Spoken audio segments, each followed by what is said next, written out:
Deadwax.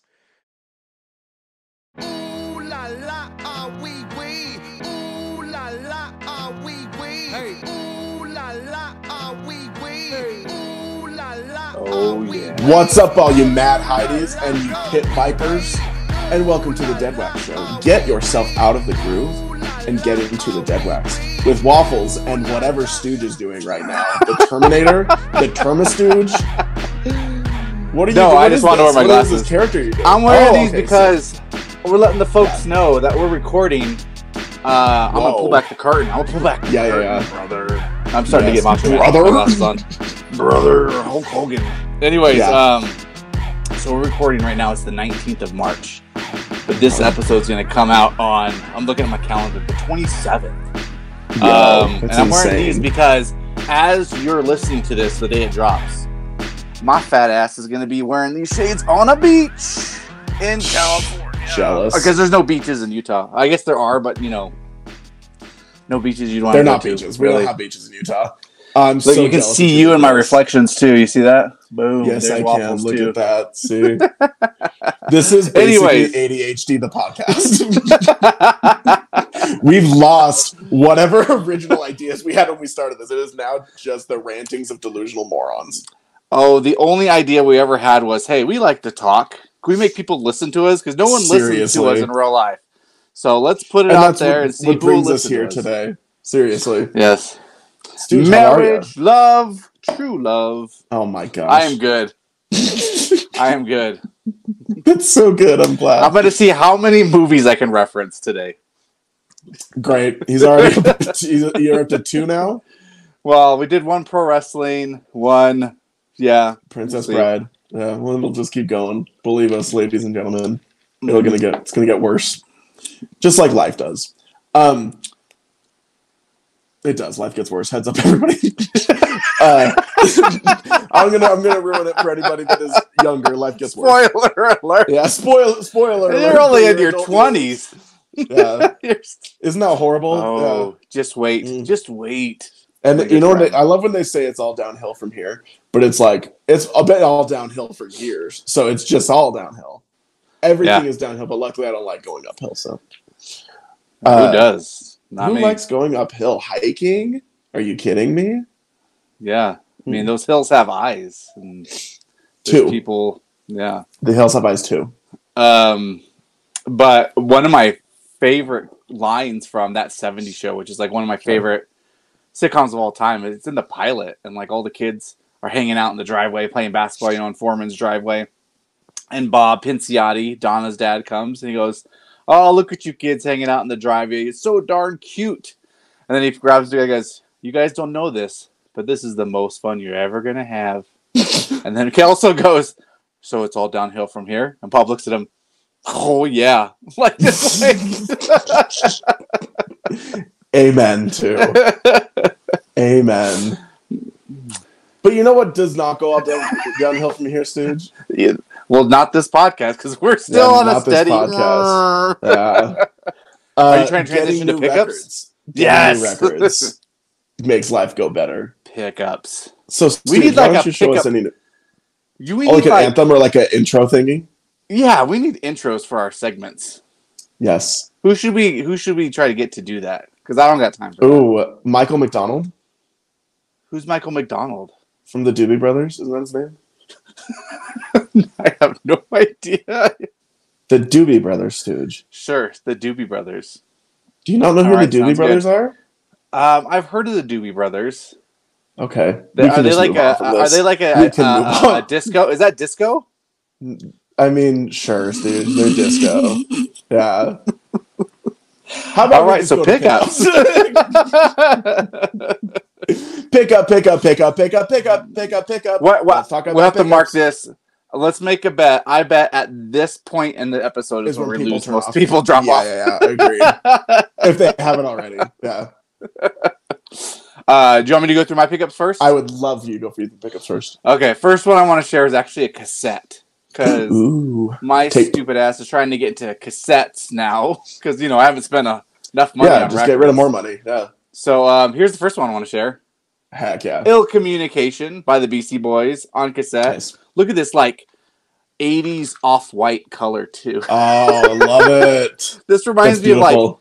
this, like, quintessential 80s color and, like, material. Absolutely. Is Yep. this plastic off-white garbage. If someone said, what color would you say the 80s? People are going to be like, oh, neon pink and all this stuff. I'm like, no. This was my 80s right here. It was off-white, yeah. Off-white was the plastic. So yeah, great album. I've got this on vinyl now and on cassette. You have it on everything. Why the hell not? Yeah. Next thing I want to share is a single from our good buddies at Czarface. Ooh. So this is another one of those things where I've got one already, and this has been in my want list, I kid you not, for like probably 3 years. Wow. And the reason I haven't picked it up is because when I originally threw it into my want list, you know, like back before I even moved to Utah, so we're talking like 2.5+ years ago. So like when you started, it was like, yeah, it was like, it wasn't that expensive, but I was still pretty new that I wasn't collecting singles at the time, so it wasn't a huge attraction. Yeah. But at the time, it was only like $15-20 to pick this up, you know. And then, you know, the whole vinyl boom happened during the pandemic, and like since then, vinyl prices have skyrocketed, especially stuff like aftermarket prices. So this, I kid you not, for the past however long, and still today, if you go and look for this on Discogs, you're looking at paying like over $50. You know, somewhere between $1,500 for a single, for a 7-inch. Yeah, that's ridiculous. What sets this apart, though, and makes it worth it for a lot of people, and I'll tell you how much I paid in a minute, is, you know, once again, it comes with, like, it's a comic. So you can open this, and as you listen to the single, you can read through this comic, which I think is a really cool touch, you know, absolutely, that Czarface does. And then the single's right in there at the end. So I was able to snag this, and some people are going to think I'm crazy, and that's okay. But I'm a Czarface fan, and I want to collect, you know, everything that they got. I only paid $30 for this. So heck yeah, dude, good work. $30 wasn't bad, especially like I said. You go on there now, everything's like 50 or more. You know, and 50 is probably the low baller. So yeah, exactly. Yeah, I just recently got that in. Super stoked on it. So that's the second thing. I just got 2 more things. Sorry, I'm just going to put this back in the wrapping because it's my precious, you know? You are Gollum. This is your precious. Yes, precious. See, third movie reference. And then an album that I'm surprised I didn't have this on vinyl yet. Loved this album when it came out in the aught years. And it was probably in the year 2006, I believe was when it came out. And it was like one of the albums I listened to the most because I was having a sad boy year. You know, like it was a very tough year. And this album, The Eraser by Tom York, you know, Tom York, Radiohead. Okay. It's like, you know, it connects with you if you're a sad white sadness. Boy. Yeah, exactly. So I actually picked this one up recently when I was on my other journeys in California at a store called Traffic Records in Atascadero. So it's giving a Traffic Records a shout out because if you're in the California Central Coast in San Luis Obispo, Atascadero, Pismo, whatever, go check out Traffic Store Records. They're awesome. And this is why I picked this bad boy up. Let me put it back in the protective outer sleeve. The protective outer sleeve. You got to protect those outer records. Yes, you do. Now, this one, I don't think anyone's going to be super interested in, but I did want to share it because it's a lesser-known person. Ooh. This album's called Seamus. It's by a guy named Seamus, and it's called The Shepherd and the Wolf. And the album art is so cool. Oh, you like it? It's got he made like a game, like a card game that goes with it and everything, too. Really? Yeah, and look at this. So here's like, it's like almost like Lord of the Rings-esque, or Game of Thrones, so you know? Sick. Yeah. So, anywho's, here's the dude right there. And for those who are familiar with Bros and the Sheepdogs, this is his name's Seamus. He's you know the band Bros that I love so much. He's one of the Bros. Yes. He's one of the brothers. He's one of the Bros. He made his first solo album, Shepherd and the Wolf. I believe what I said already. It's like got major like 70s rock vibes to it. Okay. So if you're like into 70s rock and you love the Sheepdogs or Bros, definitely go. Check Seamus out. He's got his own Instagram and a store where you can pick this up. Okay. He's only pressed this on black, so that's all right. But, you know, I don't know how, you know, it's not super popular mainstream, so I don't know. I would say if you're interested, go pick it up because who knows if they'll ever press these again, you know. And if once they're gone, I don't know. Absolutely. They'll go crazy on the secondary. But anyways, no one knows Seamus, so I figure I'd give him a plug. Plus, that's kind of like an Irish sounding name, and it was recently St. Patrick's Day. And it was St. Patrick's Day. See, and it's green. Yeah. The record's green. Even though this will be released like a week after St. Patrick's Day, but whatever. It's almost April Fool's at that point. Basically. If there's one thing the Deadwax show does not care about, it's the mainstream. So don't worry. I think it's rad. The mainstream. The lamestream media. More like the lamestream. Yeah, good work. I've got a few as well. First one that I just have to mention because it is flawless, fantastic record. It's already on my list of best albums of 2023. We got some Black Keys? It's the Black Keys. Did you know that? You already knew this. No, it's another duo that's just as iconic. 100 Gex. Oh, just as iconic. Just as iconic. I love 100 Gex. This is their new album, 10,000 Gex, and it is just incredible. My friend Justin described 100 Gex as if you gave two 5-year-olds their dad's laptop and threw it down the stairs, because that's what it sounds like. Oh, it's so good. That is iconic music. 100 Gex is incredible. So good, dude. Are you doubting? So if you like the sound of laptops, if you like laptops being thrown down, are you doubting the iconicness of 100 Gex, Stooge? You sound like you are. I'm not. You sound like you are. Sound like you are. Anyway, if you do not know, 100 Gex is a hyperpop group. Very, very fun. The music is ridiculous. They're super funny. And it is a very big deal. They put out new albums. It's been a while since they put out a new one. So, are they hilarious? They're super funny. The opening song is called "Dumbest Girl Alive," and it's great. Oh, nice. Yeah. Next one though is "With Regret" by Expire. They're a hardcore band. My friend Ryan Bertone sold me his record. It's a really pretty, nice splatter. It's like a cloudy clear, I guess, because it's not fully clear. It's like white clear. With a green and black splatter throughout. Expire is a great hardcore band who is no longer with us. Rest in peace. But I'm a big fan. Dead? They're all dead. They expired. No, the band's just dead. Not the band members. Dead. The band itself. Or maybe they died in a van accident or something. That'd be horrible if they did. That'd be terrible. No, I'm not saying that'd be good. I'm just wondering if that's maybe what this record, this next one, this last LP, because I have one more that's a single as well. It's from Graywell, and it is Can't Close My Eyes by Youth of Today.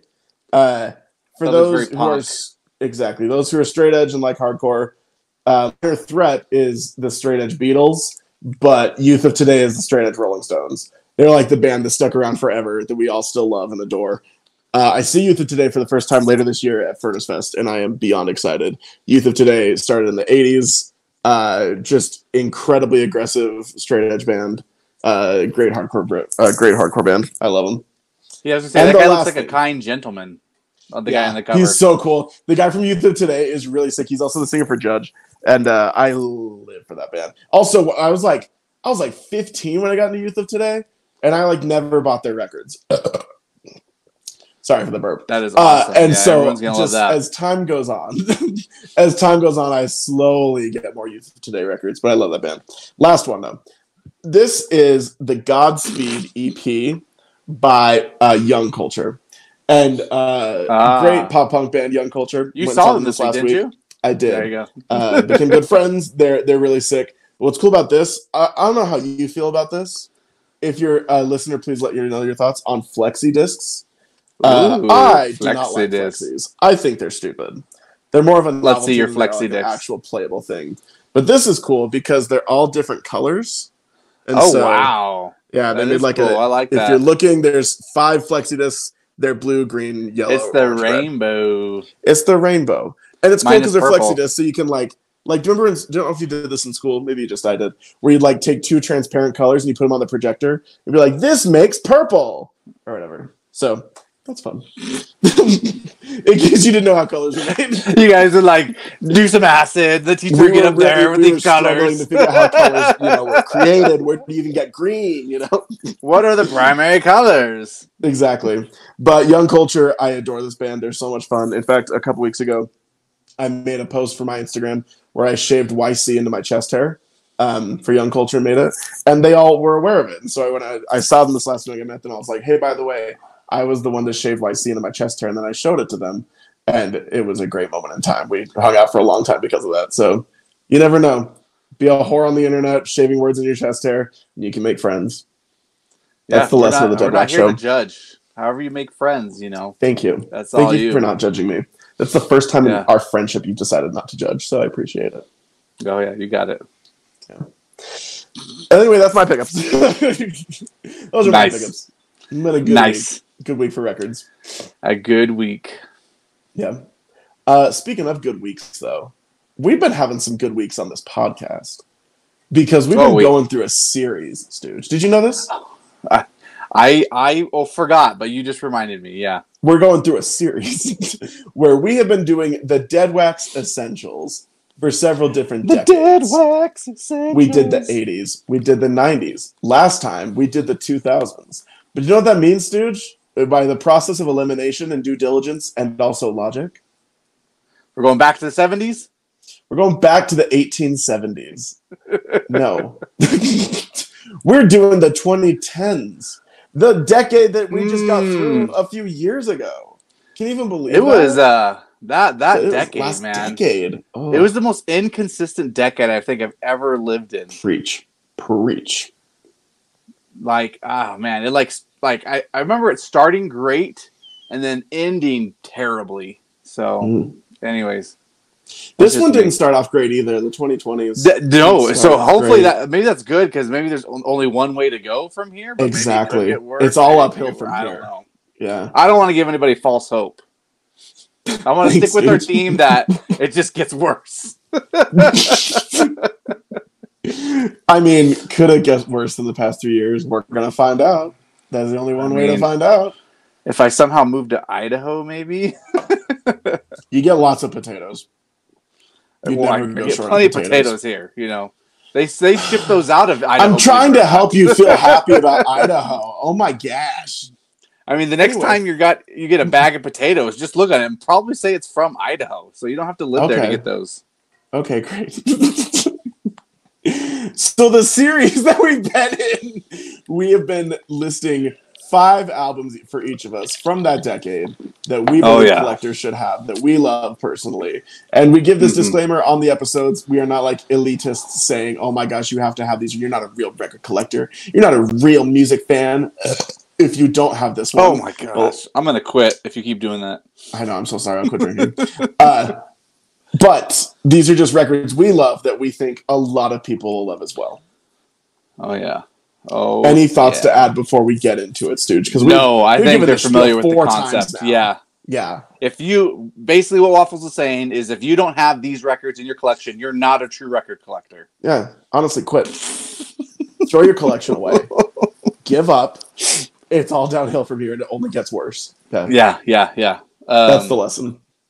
So, before I jump into my first one, because that's what I'm gonna start doing, we're just gonna jump into this. Great. But before we do, I just want to share some of my runners-up, some of my honorable mentions that were up for consideration for Essential. And I also got to preface this by saying, out of all the decades, this has like my most like outlier picks, like not mainstream. Like I looked it up, and from the 80s that we did, 4 of the 5 I picked were in the top 100 selling of the decade. And the 90s, 1 of my picks was the top 100. Last decade, there was none, and this decade, there's none as well, but I feel like they're even more obscure. And I think the reason for that is I've always loved music. I've always totally been into music. But I feel like in the 2010s is when I really, started branching out and forming, I guess connecting with music on maybe more of a deeper level. Before it was always like, oh, I like the sound of this. Lyrics weren't super important to me. Not that I say they didn't matter, but they weren't as important as matter. I need a great beat, or I need it to melt my face, something like that. So that I would say matured or even evolved, whichever one is less offensive. Whoa, we're proud of you. Yeah, and because of that, like I find things outside of the mainstream more that I really like. And so I just got to preface that some of these records, I don't know if people have ever heard of, or people are like, what, that's an essential, but for me it is. So, love it. So my runners up, just run through them real quick. Adele 25. Now that's one that, very mainstream, but that's a Yes. great album that I love. Adele 25. I've also considered Coloring Book by Chance the Rapper. This is a huge outlier here. The Fall of Hobo Johnson by Hobo Johnson, which I love that album. Yeah. Everyone's gonna roll their eyes on this one, but I really liked this album. Night Visions by Imagine Dragons. That came out, and they were super popular at the time. Of course, they put out like 4 more albums, and they put out like a bunch more albums, and they've got the what's the word I'm looking for, the like the Coldplay curse. It's like, they've become so mainstream and overplayed, and okay. Everyone was like, not the Imagine Dragons, Yeah. Anyways, they got outplayed, I guess is the word. And then Jeff the Brotherhood, more of an outlier. Okay. Hypnotic Nights. If you're not familiar with Jeff the Brotherhood, check them out. If you like grungy, kind of almost like not doom, like it's got like a doom vibe, but it's definitely not doom metal, Okay. But it's got like it's got crunch on the drums. Okay. Sorry, on the guitar, on the drums. How do you There's some crunch on those drums. They're a little bit crunchy. And then Run the Jewels 2 is another one I consider. Oh, nice. Because I love that album. But none of those made the cut. We're going to start with my number 5. And I think these are kind of in order of how I would place these two. So the first one I'm going to share, and this is probably the one of the two that everyone will be like, oh yeah, I know this album. And it's my number 5, and it's 1,000 Suns there you go. by Linkin Park. Everyone knows Linkin Park. And I love, like, this album only recently became super important to me. I think it's because I didn't really give it a huge listen through. To me, a lot of Linkin Park, their songs are great, but indistinguishable sometimes to me. It's like, what Linkin Park is this song? I'm like, I don't know, but I love it. I don't know if that makes sense. No, that totally makes sense. Every Linkin Park album does bleed into each other easily. Yeah. I feel like this one here is not a huge departure from the traditional sound, but even they say, Linkin Park said it's like kind of different. Now, if you don't mind, I just kind of want to read something here. Go for it. Just to kind of feel like we give a little more information besides like, I like it. It's nice. I like love it. Song. It's so good. Yeah. If you like music, check this out. You'll like this album. It's music. It's music. So 1,000 Suns is the 4th studio album by Linkin Park. It was released on September 13th, 2010, so barely makes the cut. Wow. The album was produced by Mike Shinoda and Rick Rubin. And Rick Rubin's, he's all over a lot of albums that I like. The recording session for 1,000 Suns took place at Energy Recording Studios in North Hollywood, California from 2008 until 2010. So they worked on this one for a hot minute.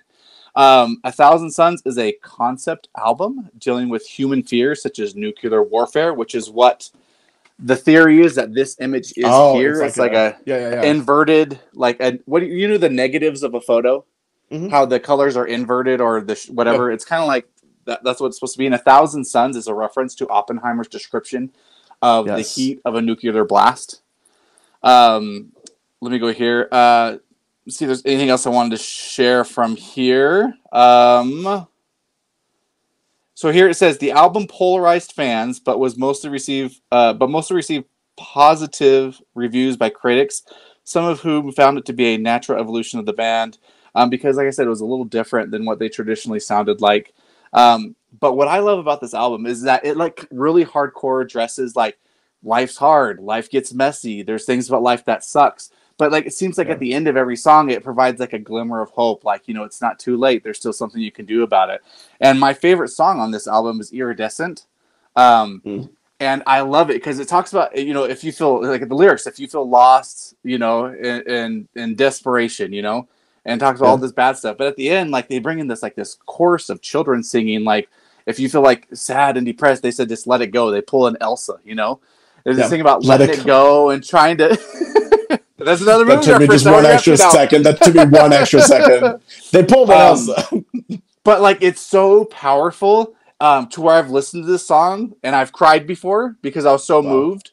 But like, it's because it's if you're in a really bad spot, it's very relatable because you feel like you're lost and all your hope's gone, and then it's like, no, don't let go, or like let it go or whatever. And anyway, it's just a great album, great song.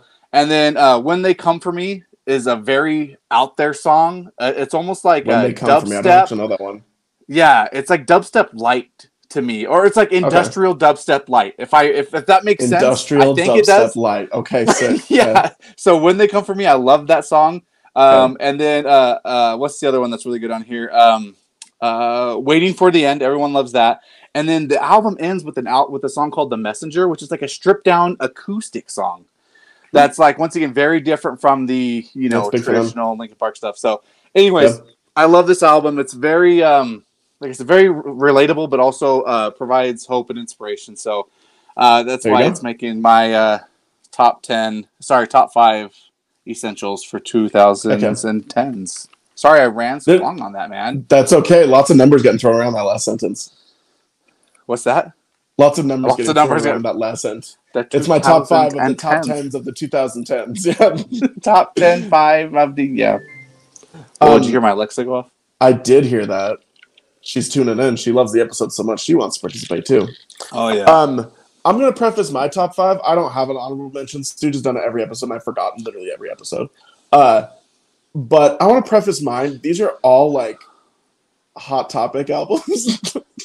So I apologize. There's not a ton of variety for me, but no shock. It's me.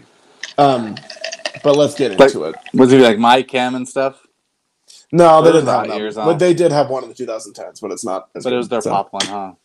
Yeah, it's Danger Days. All right. The first one, though. This is Sempiternal by Bring Me the Horizon. Bring Me the Horizon. They're one of my favorite bands, Bring Me the Horizon. Very big.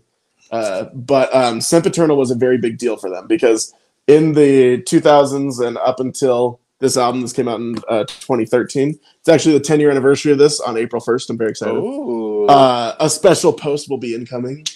Anyway, this album will you be nude? Because probably. For their leading up albums, they had changed sounds a couple times. Bring Me the Horizon infamously has changed their sound over and over and over again because they think it's fun. They want to try to as many different styles and genres as they can. But this one was a big deal because metalcore in the 2010s had gotten very freaking stale and boring and overdone. And all of these bands did this weird thing in the 2000s that I don't know where it came from. But metalcore for a little while, the popular thing was to be about positivity and how you can get through hard times. And oh my gosh, we all struggled. Then Sempiternal comes out and they're like, I don't know why you guys need to be positive. That's not what screaming is about. Like, we can have fun and be angry again. And because of Sempiternal, there was this golden standard raised in heavy music that just got upped like crazy when the golden standard. The gold standard came out because this was such a big deal. Since then, thousands of bands. Just say that. Exactly. Thousands of bands have listed this as the reason they either changed their sound or started a band or wanted to be a band because Sempiternal was humongous. And to this day, Bring Me the Horizon still can't get away from this. They say it's their best album, but they don't tend to play a lot of songs off it because they just a little bit like, well, it's 10 years ago. We want to do that all the time. However, people lose their minds when like they play a show and they don't play at least one song off this album. So I highly recommend this. Fun fact, I told this to Stooge before.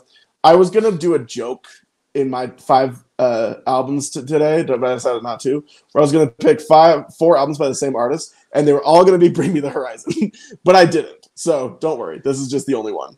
Anyway, the other thing that's magic about this record is that this is not just for metalcore kids. This had an amazing like riding the line of radio rock and hard rock and metalcore. So it created this entirely new audience for them. There was all of a sudden like, oh, I could get into this. These used to be screamo kids, but they're kind of like in the middle now. So there you go. In the middle. Stuck in Also, mine are not in any order. Stu just said he's already like 5, 4, 3, 2, 1. Mine's not in any order. I apologize. I have 5, 4, 3, 2, 1. Mine, brother. 5, 4, 3, 2, 1. You got to tell Bring Me the Horizon. You got to give them what they want at the concerts. Give them what they want. Yeah, and I get to see them for the first time this year, and I am so excited. Ooh. They haven't played Utah in 12 years. Good for them. Yeah, they hate Utah. I used to listen to a little bit of Bring Me the Horizon. I couldn't name you any songs, but I know that they used to be in the rotation. And you know that Tom Morello album I showed you last week? Yes, Ollie Sykes is on it. Yep, there's a Bring Me Horizon featured song. Yep. So, for like a Hot Topic band, they for sure have been humongous. Like they're featured on the Halsey is on one of their albums. They're on a Machine Gun Kelly song. Like they're big. Ooh, that's high praise. I'm not Machine saying Gun it's a Kelly. good song. It's a garbage song, but it's big. All right. So Okay. let's move on to my number 4. So with Okay. Simp Eternal. Is it simp like you're a simp, like you're dumb, like you're a No, simpleton? it's Semp. Or you like somebody? SEMP. What does that mean? It's a Shakespearean way of saying forever. It's like eternal, okay. but like in the Shakespearean term. Yeah. Look who's the simp now, or the dummy. No, I think simp means don't you like somebody? Simp means that annoyingly you're obsessed over somebody. Yeah, there you go. Okay. I don't even know words these days. You know, the etymology lessons we're learning in the Deadwax show. Am I right, everybody? we're not good with words. You know, No, but we tried. it's okay. All right. So my next one, Yes, probably out of my, looking at out of my 5 is probably like the one of the lesser known ones. People will be like, I've never heard of this. Maybe I don't know. Okay. But it's an album that I love, and what's weird about it is that it's kind of a coming of age album in a sense. And I'll read you some more about it so you can kind of get an idea of this album. But like we mentioned, it was funny that you said this at the beginning of the program, because in preparing for this episode, I was like, I think this is something I'm going to talk about. Is that I feel that my life has gotten progressively, like, I don't know, I don't want to say worse, but just more difficult. More, I don't like, what's the word I'm saying? Like, life was way more carefree, you know? And as you get older, More complicated. I guess more complicated, but like I definitely feel more sadness now in my life than I ever have previously. So Okay. I don't know if that And the lead up for this the rest. record is insane. Yeah. So this album has really, even though like the person who wrote it is so young and like it is a different period of life than I am currently, I really still feel like I really connected to it. And it's Teens of Denial by Car Seat Headrest. Yeah. And if you are saying, who the hell is that? I don't blame you. I really didn't know who they were until about 5 years ago either.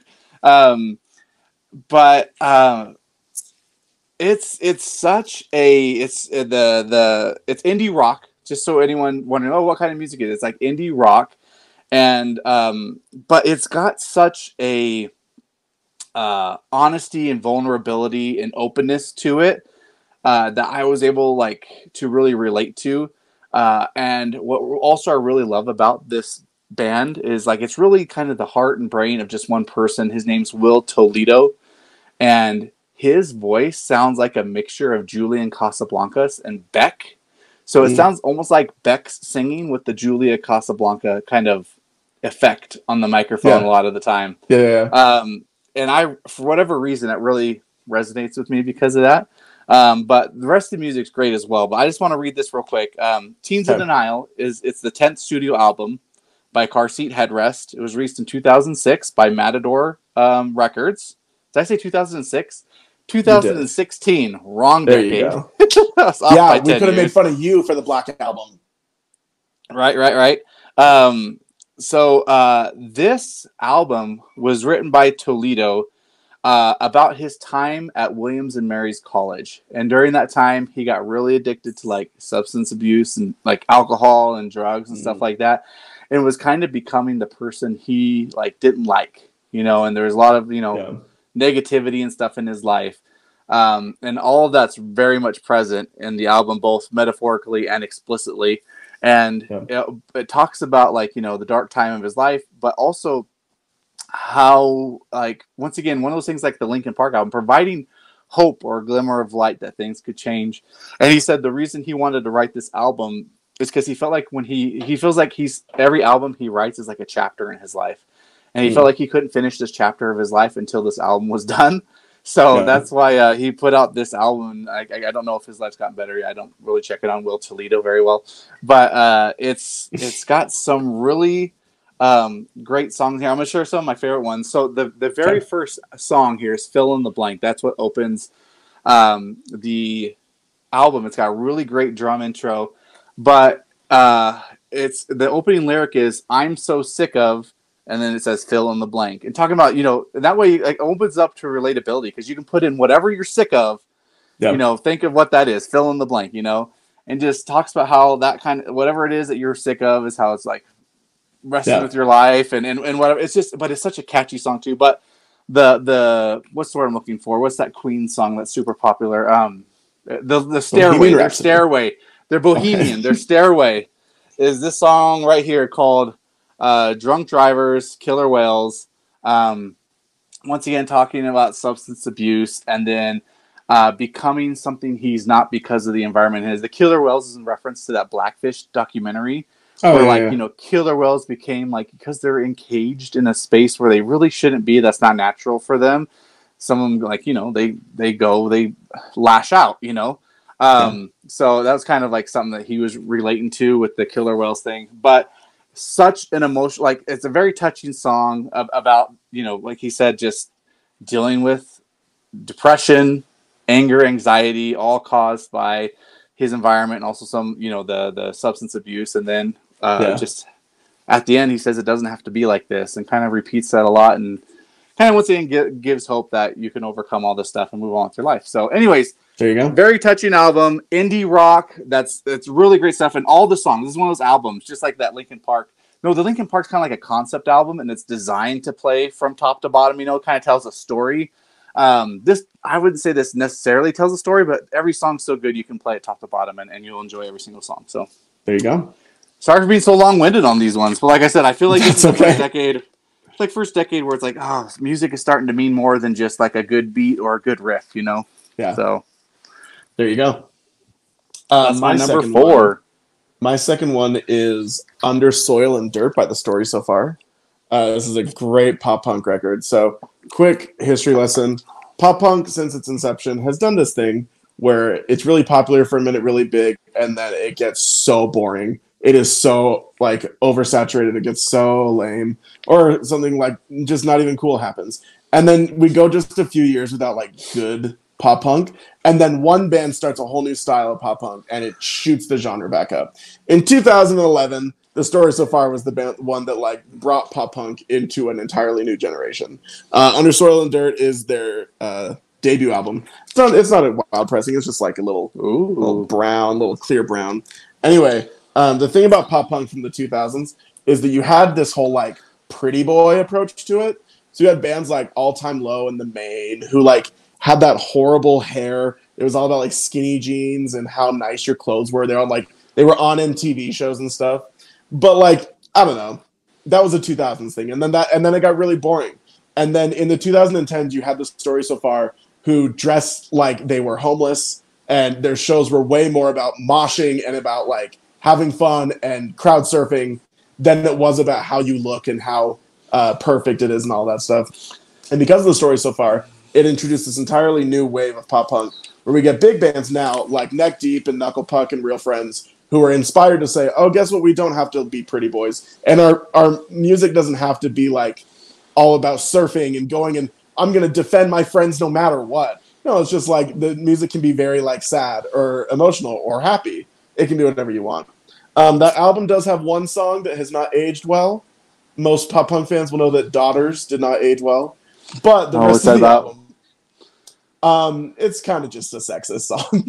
It's just a sexist approach to women. So don't recommend that one. But the rest of the album is great.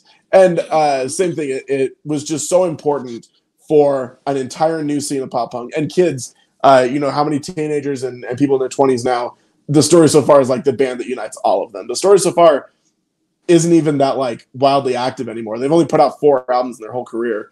And anytime they go on tour, they do these humongous wild tours. They sell out giant, like, areas, but they don't go on tour very much. So it's just they themselves even gotten sick of it. So anyway, Under Soil and Dirt, great album. Highly recommend it. Anybody that likes pop punk or anything. Minus Daughter. Yeah, don't listen to Daughters. But the rest of the album is great. Pearl Jam's got a song called Daughter. Don't call me daughter. Yeah, it is a very different subject matter. Yeah. Oh my gosh, welcome to the show, Eddie Vedder. Oh, thank you, Stooge. What are you smoking? You're killing me today. Holy cow. Dang, okay. You like my Eddie Vedder? I love How's your Eddie Vedder go? We should have an Eddie Vedder contest. An Eddie Vedder contest. hosted by the Deadwax Show, and yeah, Come give incredible. your best Eddie Vedder impression. Come give your best something. Eddie Vedder, and then it's gonna be. Maybe we should get like a Pearl and then Jam. we don't pick him. Yeah. Because I'm sure everybody's got an Eddie Vedder. You know, that's one of those things Everybody can do Eddie Vedder. Like everyone's got to everyone's done a Morgan Freeman. You know, have we all done a Morgan Freeman or a Schwarzenegger? Everyone's tried. You cannot sit there and tell me you've never tried to do an Arnold. Everybody has. Have you ever tried to do a Morgan Freeman? I've never tried Morgan Freeman because I know I can't do it. So I bet you tried. I've done a lot of other celebrities, never done Morgan Freeman. Are we still talking about voices or? Great question. Anyways. Anyway. All right. Moving on to my number 3. Once again, this is probably a lesser known one. It might even be on the same level as Teens of the Nile, but I think people maybe know this band now a little bit more than that, especially in the circle we kind of run with. So this album, one of the ways I still find music to this day is like on iTunes, like on Thursday night, 9 p.m. Well, it was 9 p.m. when I was living in California. But, you know, 9 p.m. hits, what's all the new music coming out? You know, we'll go through the new releases on iTunes, kind of sample stuff.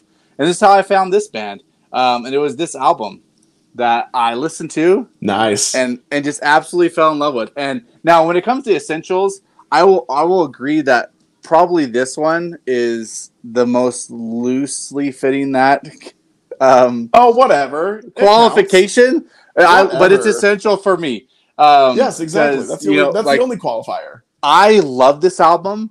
My wife hates it. she hates the lead singer's name is Brian. She can't stand Brian's voice. He has a very distinct voice. He has a distinct voice, kind of. I don't want to say nasally, but almost kind of. I don't know.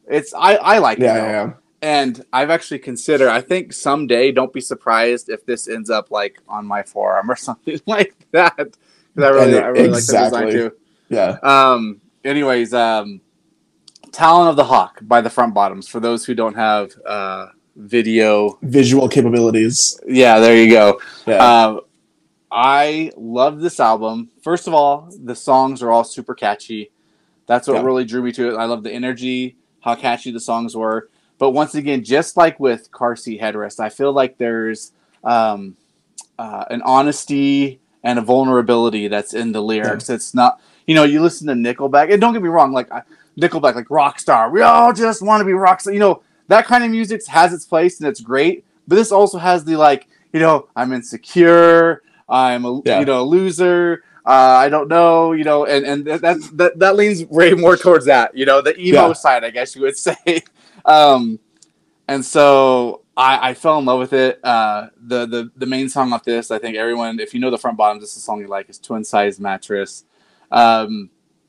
It's what would you say that song's about? Like I like when I listen to it. Such a loser. Podcast canceled. Podcast is over. Yeah. But there's a verse in there that's talking about like a friend who escapes from home. I think their parents maybe shipping him off to military school or something like that. He ends up running away, and the lead singer's so sad because he's probably never going to see his friend again. And it really made me like think of one of my best friends growing up who didn't get sent off to military school, but like he got really addicted to drugs really bad. And because of that, I never saw him. Like we lost our connection because he was off addicted to drugs, and it wasn't that I didn't want to be in touch with him. I couldn't get in touch. Like, where is he? It's like, where in the world is Carmen Sandiego? And so, like, that song, like, really touches me in that way. But also, like, it's just got such a great bridge and closing on this song. The whole song's great. I like the song. You've heard it before, right? Twin Size Mattress. Of course. Oh, yeah. And it's just, this is their stairway, I would say. Absolutely. And, but every single song is great on here. Like I said, these guys, the reason they're called the Front Bottoms is it stands for pussies. That's what that stands for. And so they're not trying to be cool. They're not trying to be hip. They're like, we're scared and, sad boys and, we're not perfect. And this is here we are, and kind of a fun way. I don't know, but also touching as well. Because I've definitely listened to Twin Size Mattress before and have shed a tear. That's another thing. I think all those albums I may have listened to and cried before so far. I think the next two I don't think I have. Well, we'll see. But yeah, this one also as well. Just a super impactful album. To me, don't ask my wife. She'll Yep. say it's garbage. But I love it. So it's definitely one of my essentials. Nice. And if I could only pick, I think these would be like if I could take 5 albums with me from the 2010s. These are probably the ones that I would take. So, Okay. Talon of the Hawk by the Front Bombs. The only thing that might stop me from getting this tattooed on me is it might piss off my wife. Especially if you have a knife across your whole arm, that'd be nuts. And then this one, I don't know if it really matters, but it's pressed on it's a pink. It's the Newberry exclusive color. So pink marble. Yeah, and I've seen these dudes live like at least 5 times, and the energy at their shows is so great. It's like everyone's super friendly. Then like during the show, everyone's like just jumping around. Everybody's singing the lyrics. You can hear the crowd as equally as you could hear Brian singing up there, and it's just a great show. I really enjoy them. I saw the Front Bottoms last year, and the crowd was very. You went last year? Yes, I went with Scott. Who'd you go with? Oh, you went Scott. Dang. Scott. I think I went out of town that week, huh? Yeah. Damn. Scott got when I went to San Diego. I think I went to San Diego, and that's why I didn't go. Yeah. Dang it. Something about you're too cool, you don't like us. Yeah, something like that. How was the show? Was it a good show at least? It was great. Like you said, the crowd gets super into it. It was great. Okay. My number 3. We gotta speed through this. We're so far into this episode. Oh my gosh. Okay, number 3. Mine is Choke by Softkill. So, Choke. This is a band I literally don't shut up about. I love Softkill so much. And Choke is the kind of like breakthrough record for them. It wasn't their first album by any means, but this was definitely what put them on the map. With goth rock and with post-punk, obviously humongous in the 80s. Then in the 90s, it kind of dwindled, like hardly existed in the 2000s. But in the 2010s, there was this bizarre love for trying to sound like The Cure and Joy Division again.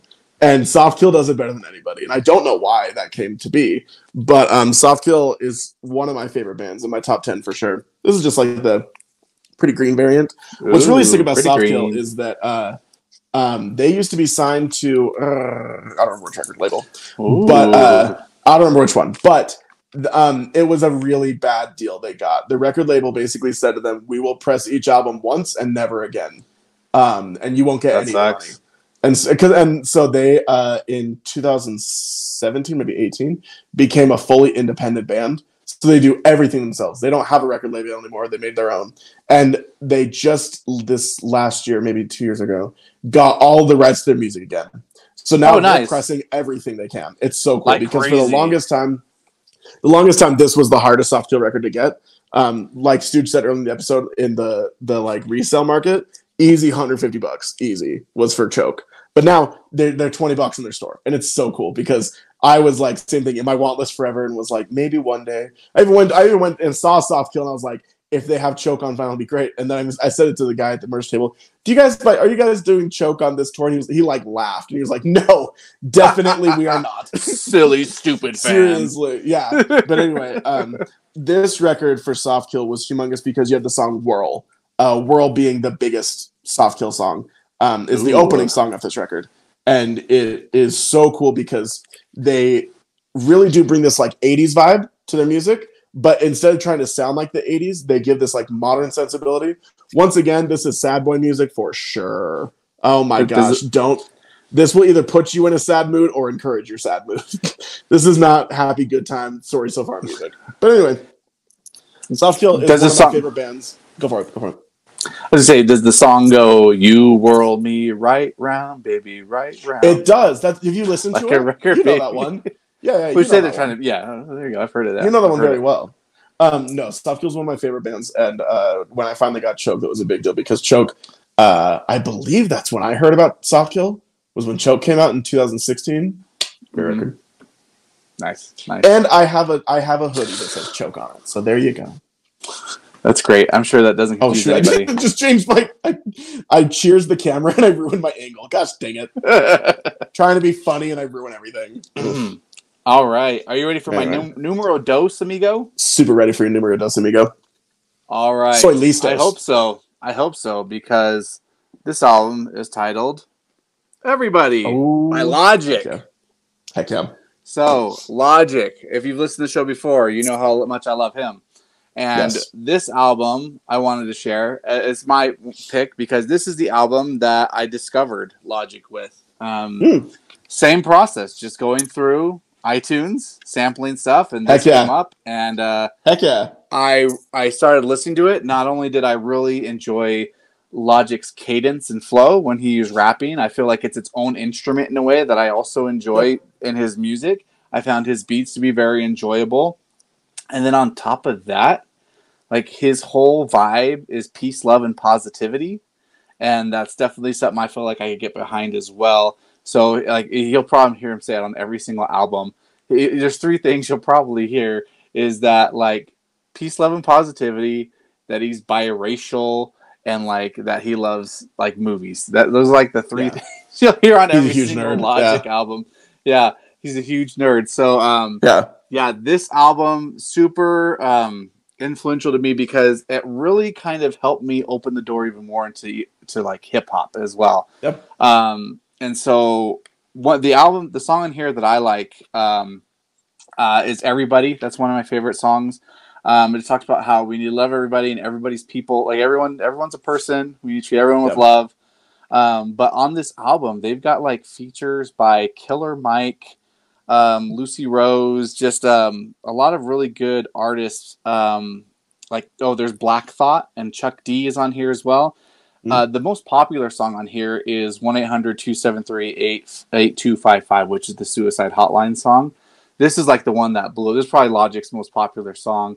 And it's a really great music video, and it's about, it talks about how if you're feeling down and stuff like that, don't give up. But it's very like powerful lyrics, like people sing about how they don't want to live anymore, they don't want to be here. But then also once again, trying to provide a message of hope. And just a really powerful song. And one thing that I also love about it, it's also kind of it is a concept album. So there's skits in between the tracks. And what it is Neil deGrasse Tyson, who I also love, and a former radio host, his name is Big Vaughn. And they do these skits in between some of the tracks where Big Vaughn plays this character who has just been killed in a car accident. He was like on the street, some car went rogue and hit him, and he's dead now. And Neil deGrasse Tyson plays God in a sense, and is kind of explaining the afterlife to this guy and what's going to happen next and stuff like that. And anyways, it's kind of it's I don't want to say it's funny per se. There's some parts that are it's funny that Neil deGrasse Tyson's playing God. Neil deGrasse so random that Neil deGrasse Tyson. That's funny. Anyways, it's really funny. Is like Neil deGrasse Tyson lets him know. That's like. As soon as the guy finds out he's dead, he's like, "Oh, what about my wife and kids?" And Neil deGrasse Tyson, who plays God, is like, "Oh, that's good. I'm glad to hear you're concerned about your kids." He's like, "Honestly, your wife was sad when she found out that you died, but she was also quite relieved because she'd been cheating on you with this other person, And it's like the guy's like, "What?" And the things you learn. And in God, Neil deGrasse Tyson ends up explaining to him like, "You are everybody." He said, "You're going to go back into this next life, and you're going to be this person in this time frame." And basically what life is, or existence is you're going to live the life of everybody, once again, everybody who ever lived on this world, to kind of gain perspective and knowledge and experience to help get you to the point where you're like Neil deGrasse Tyson. So anywho, on top of that cool concept, really great hip hop. So I love this, really inspirational to me. Logic's probably my favorite hip hop artist ever. And anyways, that's my number 2 from the 2010s. I love this album, man. Logic rules. Even I like Logic. Yeah, he's a good guy. Sorry, once again, sorry to be so long-winded. That's okay. We've only got a few left, so we're good. Okay, my one I have been hinting at the whole episode, and that is "You're Gonna Miss It All" by Modern Baseball. Stooge's favorite album. So here's the thing about Modern Baseball. If you never listen to Modern Baseball, please do. First off, they're incredible. But and this is like a clear Coke bottle. It was a Turntable Lab record. I've only bought one record from them ever, and it was this one. Turntable Lab sponsor the pod. We love you. Anyway, "You're Gonna Miss It All" is Modern Baseball's second album. Sports is their first one, but this is for sure the big one. I swear, just a quick history lesson. Emo music, since its inception in the 90s, is known with numbers to waves, right? First wave emo, second wave emo, third wave emo. Third wave emo is where we get like My Chemical Romance, Hot Topic, Taking Back Sunday, Panic at the Disco. Everything was on the radio. But in the 2010s, you get fourth wave emo, and Modern Baseball is the biggest fourth wave emo band because they sort of abandoned everything about third wave emo. It was not about eyeliner. It was not about skinny jeans. It was not about like being cool with spiked hair. Modern Baseball, they dress like art students, and the songs don't rhyme. Their lyrics are written like spoken word poetry. And nice. It's very, very upsettingly sad. That there's a song. The last song on this album is called Pothole. I'm unaware of a time I've listened to it. I've not shed a tear at least once because it is beautiful and it's very sad. The biggest song from this record is Your Graduation for sure. But Fine Grade is on this album. Rock Bottom's on this album. Great songs. And the thing that's cool about fourth wave emo, specifically Modern Baseball, it's sad music disguised as happy music. Because it is really fun and dancey and like exciting and silly. But you read the lyrics and you're like, man, what is that fool going through? Infamously, Modern Baseball quit playing music in 2017. They said they were taking a break for their mental health and never got back together. So they're still working on it. Yeah. One of the singers started a new band. They're called Slaughter Beach Dog, and they've moved on. But there's always this incredible encouraging of like, someday Modern Baseball will come back, right? Because they never like officially broke up. They never said, we're done. They never said like, they're on a hiatus. This isn't for us anymore. They literally just said, and the thing that when you know about like really sad music, the thing is, it's very difficult every night to be reopening wounds through your lyrics. If you're writing about stuff you've been through, if you're using past trauma to write lyrics, it can be therapeutic. But if you've not worked through that stuff, you're literally opening up your problems every time you sing that song to people. And the guys from Modern Baseball hadn't really like figured life out because they were really young when they started that band. So the mental health thing totally made sense because every single night they were talking about how horrible their life is and how they don't like things and how rough college is. Their lyrics are very specific. It's not vague. They were very like, life is hard because my girlfriend broke up with me right before I started my art class in college and I can't get the pizza delivered on time and now I'm sad. So it was really rough for them, and I really miss Modern Baseball as well. I have a hat that says I miss Modern Baseball. But fingers crossed they get back together. Fingers crossed. It's been 7 years. I'm about to be 39 and I still haven't figured life out. So they've I know, seriously. Good luck to them. Also, I need to bring up why it's your favorite album. When I very first met Stooge, we'd only been friends for like a little bit, and I was talking about Modern Baseball, and you said, "Oh yeah, I checked them out because I thought they'd sound like American football." They don't. American football, Modern Baseball, you know that logic checks out, right? All the Here's the thing. Fans. Here's the thing. I'm like, oh, Modern Baseball, let's check this out. Oh, dang, they got like 20 songs of this album. Cool, I'll play this and it'll play for like an hour. 10 minutes later, the album's over. Oh, it's almost done. It's a quick one. Their music is very quick. Their songs, each of their songs are like a minute 15 or less, I want to say. It's not that bad. But the thing that's crazy, too, about Modern Baseball is most of their songs are not written in standard verse, chorus, bridge, chorus. Like, a lot of their songs just have, like, 3 verses, and it's done. Or 2 choruses, and it's done. It's insane. What's that band from Scott Pilgrim? This next one's called I Hate Crashing You. the Boys. Yeah. Crashing the Boys. The song is called I'm So Sad, So Very, Very Sad. So sad. Thank you. Thank you. There's another movie reference. Yeah, exactly. It'll never end. Anyway, that's my absolutely essential album of the 2010s if you're into emo at all. Or even just indie. They get thrown into that crowd a lot because it is a little more like artistic. All right. Artistic. Yeah. What's your last one? This is the big one. This is the big deal. This is number 1. I don't think it's going to be a surprise to anybody, so I'm not even going to try to put any build on it. We got El Camino by the Black Keys. Most of this stuff, you guys know I love the Black Keys, so this is completely biased. But I love this album. This is my favorite Black Keys album. So many fun songs like Lonely Boy, Gold on the Ceiling. But then you've also got some in there like Little Black Submarines, like basically battling depression. I'm pretty sure when they're talking about Little Black Submarines, I think they mean pills, and they're taking pills to deal with depression. To get through things, I'm not sure if they're over-the-counter pills or illegal pills. Maybe we're going to find out, aren't we? A little bit of both. But Such a fun album. I'm just gonna read some stuff about it off of the internet real quick. So it's the 7th studio album by the Black Keys. It was co-produced by Danger Mouse, who's worked on several of their albums. Yep. It was released on Non-Such Records on December 6th, 2011. It was their highest, basically their highest ranking album of all time. And they won several Grammys for it. Let me see here if I can find out which ones it was for. I believe it was in here, but no, I can't see it. Anyways, the album won a Grammy, and then Lonely Boy, I think, won several Grammys as well for Best Rock Performance and Best Rock Song and stuff like that. Oh, here it is. El Camino won the award for Best Rock Album at the 55th Annual Grammy Awards, while Lonely Boy received honors for Best Rock Performance and Best Rock Song. So there you go. They did pretty well there. And they were in several commercials as well. One other thing I want to share here is the minivan that they have on the cover here is kind of the similar minivan they used in the early stages of their career when they were out touring. They drove, and they put El Camino on there because they thought it would be funny. That's it. Yeah. There's no special meaning. Instead of minivan, let's just put El Camino. So, anyways, yeah. But it's a great album.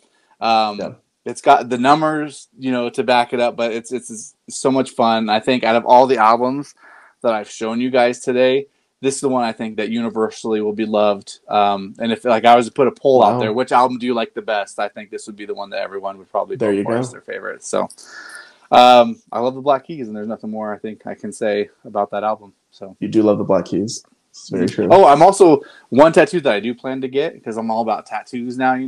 I do want to get a little black submarine just on my arm here. Man, my arm looks super fat right now, doesn't it? Looks like a sausage. Look at that big hairy sausage. Like a zombie. You should get the little black submarine as a teardrop next to your eye. It'd be sick. Just on my forehead right there. Put it right there. Just I need to cover up these lines. Oh my gosh! Make them into waves. Get it your inner lip. Get black slurs in your inner lip. Pass. I'm not getting tattooed in my mouth. Inner lip. If that's your thing. Great. They go away after a year. Awesome. Yeah. Great. There you go. It's also horrifically painful, from what I've heard. But anyway. Mm-hmm. Yeah, I'm good on that. I swear we will wrap up this segment. This is my last record. For anybody that still is listening, we appreciate you. Stooge. I don't appreciate you. Thank you. Stooge went with his favorite band for his last one. I'm going with my favorite band for my last one. This is Subliminal Criminals by Stray from the Path. So, my favorite band, great hardcore band, and Subliminal Criminals is the album that I got into them on. This is a great album. This actual record is the special edition one, so that's why the album art is not as normal. This is also the recycled materials one. So the sleeve itself is recycled materials, and the vinyl is made of recycled vinyl. They're a very environmentally conscious band. Anyway, Subliminal Criminals was really big for Stray from the Path. This had The New Gods and Badge and a Bullet Part 2 and Outbreak. And my personal favorite, Die Pig.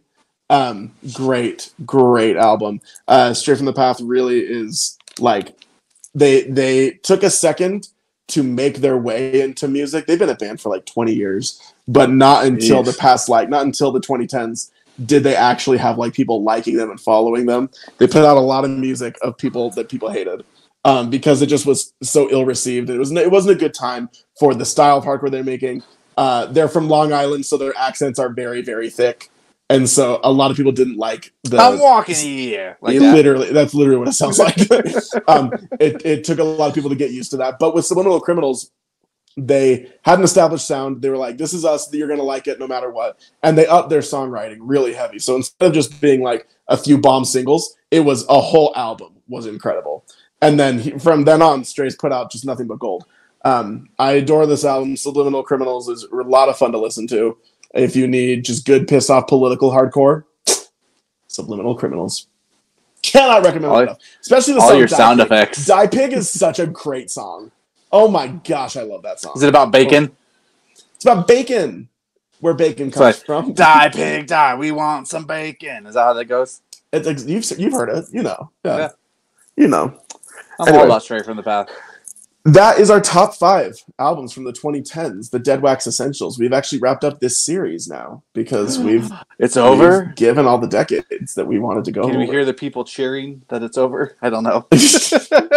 Do you hear the people sing? But anyways, so like we've done for these past few episodes, if you go to our Instagram, we've got a playlist going for both Spotify and Apple Music, where we have songs from the albums that we've been talking about. Oh my goodness! I know. I'm sorry.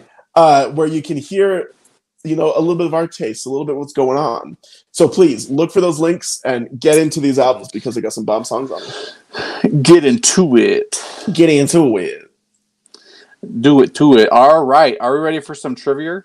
I think we're ready for some trivia. Oh, you should. Do we have time to go over the other people's answers? We do.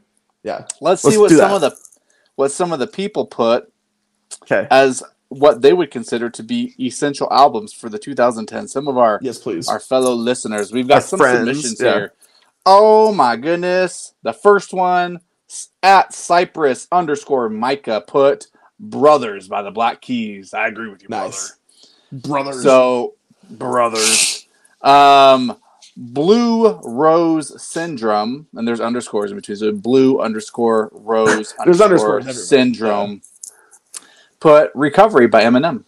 Another solid choice. Answer. Yeah, good answer. Crippins, our buddy Steve, said Emperor of Sand by Mastodon. Oh, by Mastodon. That was huge. Ray, a.k.a. at Analog C, said To Be Everywhere is to Be Nowhere by Thrice. Oh, Ray loves Thrice. Yeah. Ray loves Thrice. We got Paolo Mike said Sounds That Can Be Made by Marillion. I don't know Marillion. I don't know. Interesting. I don't know Marillion is it? We'll check it out. And then we've got Old Dirty Dan 95 said Flower Boy by Tyler the Creator. Heck yeah. Dan always has the best taste. And then our buddy Ben at BTR06 said Deaf Heaven by Sunbather. Death Heaven by Sunbather. Sunbather's the album. Death Heaven's the band. Oh, sorry. There you go. I got them backwards. There you go. You're totally fine. Very familiar with those bands. Your favorite. Yeah, they're your favorite. Yeah. That's your next tattoo. They're like classical, right? Absolutely. Okay. Bach, Mozart, right. Death Heaven. Yeah. Death Heaven. Yeah. Nice. Nicely done. Maybe Vivaldi too. All right. That is the great suggestions that we had. Yeah. So great thank you to all those who sent stuff in. It's always fun to see what other people think and to see how off the mark we are and out of touch we are with our listeners. Amen. Thank you for listening, I guess, still. Yeah, seriously. For anybody that made it this far. All right. So now it's time for trivia. I don't know why I put my phone over there like I'm done. That's okay. I'm ready. So we're going to do the same thing we did last week, okay? But this time, I'm going to give you 10 guesses, but we're going to expand it to the top 25, all right? To give you a little more leeway, okay? Okay. So you've got 10 guesses. You're going to try to guess one of the top 25 best-selling albums of the 2010s, all right, my friends? So yes, you are free to go. My first guess is Teenage Dream by Katy Perry. Well, give me a second here. Let me You're Katy fine, Perry. pal. Teenage Dream by Katy Perry is number 8. Sold 11 million copies. Yeah. It was the number 1 selling album of 2010 and the number 8 selling of the 2010. So number 8. There you go. There you go. One point so far. 1 point. I did it. Better than last week. And it's in the top 10 too, so good job. And it's in the top 10. I'm going to guess 25 by Adele. 25 by Adele is the number 2 selling album in the 2010s. Came in at number... Go for it. 23 million copies sold. It is number 1 for the year 2015 and number 2 for the decade overall. And number 56 all-time best-selling. Yeah, that's right, huh? That's insane. Is there a Coldplay one? Is it? I'm thinking of the one with the circles. It's like rainbow circles. Do you know what I'm talking about? That's their album cover. Let me see here. I'm scrolling. I don't know if I know the name of it. Is there a Coldplay one? No, it is not in the top 25. Okay. No, it is not. Okay. Circles, the rainbow colors. I'm keeping track of my guesses too. Okay. top 25 of the 2010s. And you shouldn't venture too far from some of the artists you've already mentioned. That's all I'm gonna say. Yeah. Oh, okay. That means that they have other ones. Oh, wasn't 21 by Adele in 2010s? Or is that 2000? There you go. That's okay. See? number one selling album of the decade. Yes, Adele, that's 21, insane. 30 million copies. Came out in 2011. And it was, of course, the number one selling album that year and the number one selling album of the decade. So That's insane. 24 all time, it's the 24th highest selling album. Yeah. Oh, and then I have to guess Taylor Swift, man, because she ruled the 2010s. 1989 is one of her albums. Very good. Number 4. I'm Number gonna jump in front of a truck that I can get that, but I can't get the 2000s episode. 14 million sold. She was number 1 for the year 2014 and number 4 overall for the decade. Okay. So you've got, out of the top 5, you've already guessed 3 of them. Wow. See? Look at you go. I'm actually really into pop music. Another T Swift one. I'm so bad with her albums. Reputation? Is that on there? Or is that too early? Let's see. It might have been too early. Reputation is not on there, but you do have a couple more still left to choose from the T Swift. Those some Lover? Hints. Lover is not one of them, though. Man, I got a quick guess on T Swift. I don't know her stuff at all. I'm trying to think of another Taylor Swift album. Red? Red is on there. Very good. It is number 14. It has sold close to 9 million copies. Number 3 best-selling album of 2012. Number 14 overall in the decade. 319 overall all time. Dang. How many guesses you got left? I have 2 guesses left. Okay. You said before I shouldn't stray too far, so maybe there's another Katy Perry one. But I don't know another Katy Perry one from the 2010s. I remember One of the Boys, but that came out in 2000s. I shouldn't guess Katy Perry. Is what I'm saying. Yeah, I don't guess any more Katy Perry. Katy Perry. Okay, I've got 2 more guesses. I can move on from. I guarantee Lady Gaga, "Born This Way" is on there. Number 18, very good. 7 million total sales. Number 4 overall in 2011, and number 420 overall. Brother of all time, man. Doobie Brothers. Doobie. See, it all comes back. It's full circle. Okay, I need Those are the best episodes where we not can connect be guessing pop divas because I have 1 guess left, and I've just only correctly got these pop singers.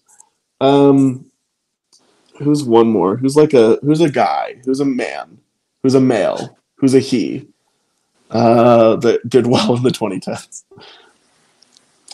There's one man who's got 2 albums in the top 10. Was it Michael McDonald from the Doobie Brothers? Who could this man be? 1, Oh, is 2, one Kanye 3, 4. Okay, nope. Good. Great. Let's not talk about. There are 4 men in the top 10. Okay. I'm just gonna give one last guess. Okay. Sorry, I lied. I don't even know that. There's 4 men. 4 men. Sorry, keep going. 4 men. My last guess, but I don't know the name of his album, so maybe I shouldn't guess it. I was gonna guess that Gautier guy because he was humongous in 2012. But let's see if he's not in the top 10. Let's see if he's in the top 25. Give me a second here.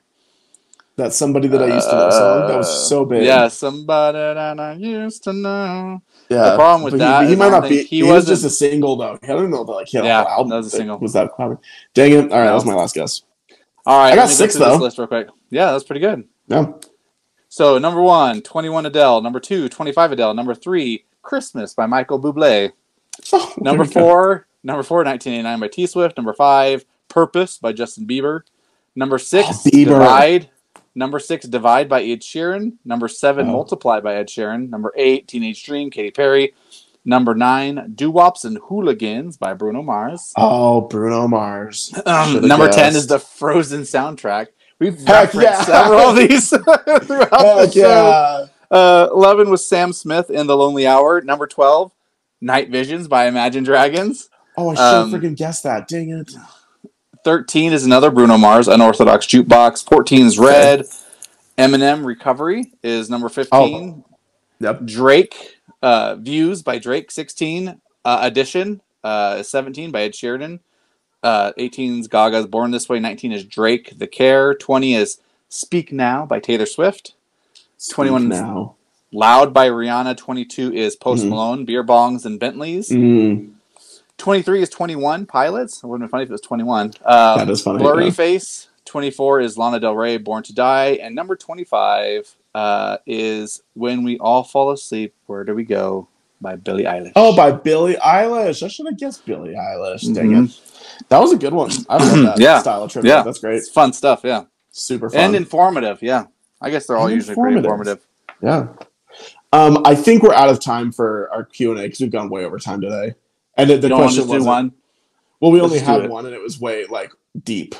Oh, it was way deep. Do you want to still try it, or? I would probably. I think we actually should wait. Is it a Sophie's choice? All right. No, it is not. And which one of my kids? Yeah, which one of your kids would you rather save than your records?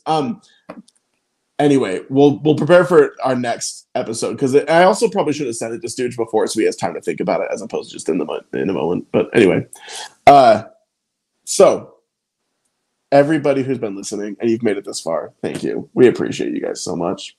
Oh, Stooge, what other final musings and thoughts do you have for today's episode? The only musing that matters. Boom. Yeah. Let me pitch a little higher. Let's Rustic Records. If you need to do some online vinyl shopping, because sometimes you're laying in bed and it's just like, you know what, I need to buy some records. I need that. Yes. Serotonin. Serotonin is the drug or whatever chemical that I'm referencing. It's the drug. I need some serotonin in my life. Yes. Online record shopping can get you there, and you want to add an even greater amount of serotonin. How do you do that? Is if you save 5% on that purchase by using discount code Stooge. Yeah. So go to rusticrecordsonline.com, do discount code Stooge, and you'll save 5% and get some cool records. And that serotonin will be blasting your brain so hard, brother. Seriously. You're going to be like a rocket ship. Yeah. Off into outer space. Life won't go downhill anymore once you buy from Rustic Records. Yeah. Yeah. So if you're ever feeling down, Rustic Records. Retail therapy. Discount code Stooge. All right. Listen to this podcast as you fall asleep. RusticRecordsOnline.com. Ooh. Discount code Stooge. Yes. Serotonin. Oh, yes. Rustic Records. Yes, so good. So beautiful. I love that. That's what I'm going to do ASMR with. ASMR for your thing. Yeah, with Rustic Records. Yeah. Actually, that's just what the R stands for, is ASMR Rustic Records. Yeah. AS More Records. AS More Records. Paying 100% for your records in this economy? No. Who does that anymore? You know what I mean?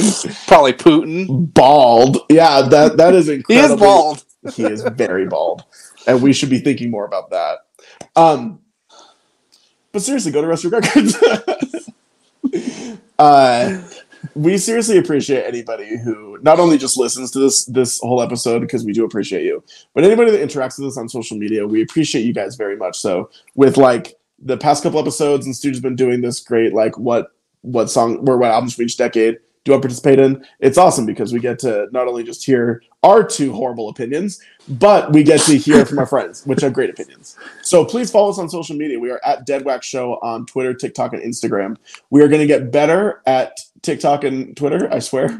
We're really good at Instagram. We've been promising that for over a year now. We are really good at Instagram, so you should follow us there first. But... well, who knows? Maybe in a week or so, maybe by the time this episode comes out, we won't have TikTok anymore. Or Twitter. Both are on the chopping block. Twitter's okay. Twitter can go. Oh yeah, Twitter's. What I mean is that Twitter is going to be gone one of these days. I swear. Thank God. But you should follow us on all three of them because we're fun. We're great. We're delightful. Stooge, any final goodbyes you want to say? Any final thoughts?